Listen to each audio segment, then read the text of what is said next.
Today is October 4th, 2024. My name is Charles Suter. Today I'm presenting part 6 of my series, Overcoming an Addiction with a Focus on Preparation, which may be one of the more important aspects of successfully overcoming an addiction. I have here a 5-step process for overcoming addiction, which I will explain just right after my introduction. My most important message is so that people know what they should do and do it, there'd be no addictions. Now, this self-help process for overcoming addiction is intended to prepare you to withstand the discomfort of withdrawal. So you only have to do it once and then it's done. The process consists of 5 major steps as shown in the diagram. Step 1, motivation. Based upon accurate information about addiction, dispelling the rationalizations that addicts normally cite to justify their addiction, just to avoid the pain of the withdrawal process, and then also rational reasons to support change. Step 2, commitment. This is developing a sufficiently high motivation to seriously commit to change based upon personal, high-level values. Step 3, belief, is developing the beliefs and confidence that if you make the recommended preparations, followed up with a heartfelt effort, you will succeed. Step 4, healthy substitutions and other preparations. What you're going to do is develop some supportive routines or healthy substitutions to replace the addictive behaviors, which will help you minimize the pain of withdrawal and help you handle temptation to return to the addictive behaviors after withdrawal, including the elimination of all environmental triggers that have previously elicited temptation. You have to give up some places where you used to go and people you used to hang out with, but that's the price you pay to get rid of your addictions. And finally, step 5, withdrawal. That is quitting. Once you go cold turkey and abstain for 21 to 30 days, the discomfort of withdrawal will diminish to the point where you can handle any flare-up of temptation. My previous presentations discussed steps 1 through 3, which was information and motivation, commitment, and belief. Now, these were all necessary preparations to set the conditions for a successful termination of your withdrawal from addiction.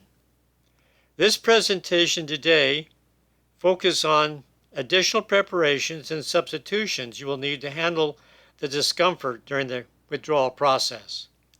When you quit your addiction, you will need a support system, including physical, mental, social, and spiritual support to assist you both through the withdrawal and the maintenance phase of quitting.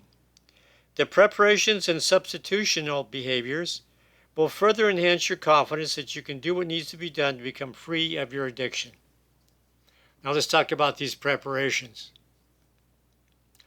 Withdrawal preparations to take in your physical world. I'm going to suggest that 30 days prior to the date you intend to quit, that you begin short meditation walks and do some relaxation exercises, and all the while reciting some positive affirmations of your choosing. Also consider finding some physical substitutions to replace the addictive behaviors that you can engage if the urge were to return. Some examples might be tapping your wrist with the fingers of the opposite hand, a sitting meditation with deep breathing, stretching and other light exercises to get your heart rate pumping. That will distract you from any discomfort to re-engage in your addiction. The more prepared you are to handle the physical side of the uncomfortable physiological stresses during the withdrawal process from your chemical dependency, such as alcohol, drugs, and excess eating, or emotional urges associated with behavioral addictions, such as gambling and sex, the less you will suffer when you quit. So be prepared before you begin.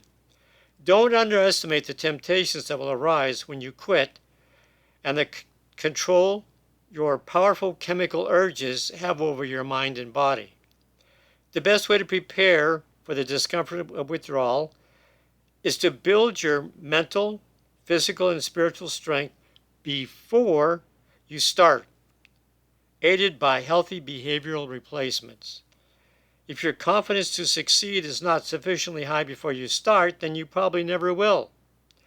You can also design your own replacement routines and substitute behaviors to engage when your chemical urges and temptations become too strong. Anything you can do physically to take the edge off your physiological withdrawal tensions will help you get through the periodic waves of physical cravings that are likely to rekindle your temptation to go back to your addictive behaviors. Number 2, withdrawal preparations you can take in your mental world. Well, you're going to need some new beliefs, and one way to do that is to enhance your positivity and optimism by conditioning new beliefs. Now, here's just a couple of them. I invite you to create your own. I am stronger than my addictive urges.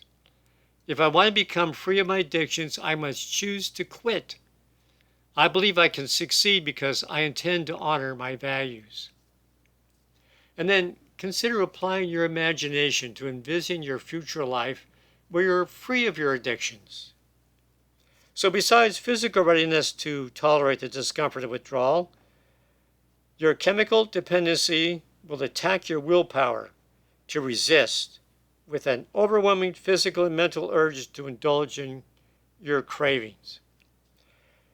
These cravings will come and go periodically, so you must stay strong during the high points of your craving. Prepare a list of positive affirmations that you can repeat to build your belief and confidence, and then say them to yourself out loud with a confident voice. Again, I've given you some examples. My mental and physical health are important to me, so I will quit my addiction. I will do whatever it takes to get past the withdrawal phase. My values are important enough for me to complete my goal, even though going will be tough for a few weeks. Repeat these positive affirmations as much as needed to boost your readiness to quit.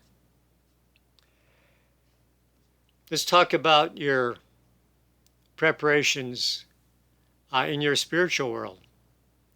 Build and express gratitude for the life you have and pray for the life you want. Command, or through prayer, with divine authority that you will thrive and survive as a better person once you get past your addiction. Whether you're religious or believe in a higher power or not, pray as if there was a mysterious, unseen metaphysical force or a Holy Spirit that watches over each of us and cares about our well-being. Pray as if you were fighting a battle against a devilish force that has ensnared you in its deadly sway, asking with the power of authority of a divinely created being to free yourself from your addiction. With both positive affirmations to build positive belief and prayer to a higher power for divine interdiction, you can condition stronger commitment, intention, and expectations that when the time comes to quit, you will not falter. Now, my final message is that the prepared person can endure discomfort to honor his values. It is recommended that you start your physical, mental, and spiritual preparations 30 days before the date you plan to quit your addiction. To get maximally prepared, do not neglect any one of the 3 life areas. Your mental willpower is based upon your motivation and belief in both your ability to quit and your ability to handle the withdrawal process. Positivity works, so repeat positive affirmations. Prayer works, so pray for your own deliverance with the support of a higher power. You can define and rehearse physical routines that will reduce the tension of chemical urges and cravings, both during the withdrawal and afterwards. Simple physical movements such as walking, stretching, deep breathing, physically tapping various parts of your body can do wonders to distract you from the temptation to re-engage in your old addictive behaviors. In fact, you can combine all 3 preparations by directing your mind as you take your daily walks, repeating positive affirmations, reminding yourself the importance of overcoming your addiction, mentally rehearsing and imagining yourself in the future without engaging in your old addictions, and praying for deliverance from this cursed addiction. These preparations will get you ready to handle the fear of withdrawal, which is the central reason you're still addicted. Your preparations will also alleviate the discomfort during the withdrawal period and the fear that your willpower will not be strong enough to prevail. Do not be dismayed. Your preparations will get you ready to do what you must do to become free of your addiction. Well, that's all for now.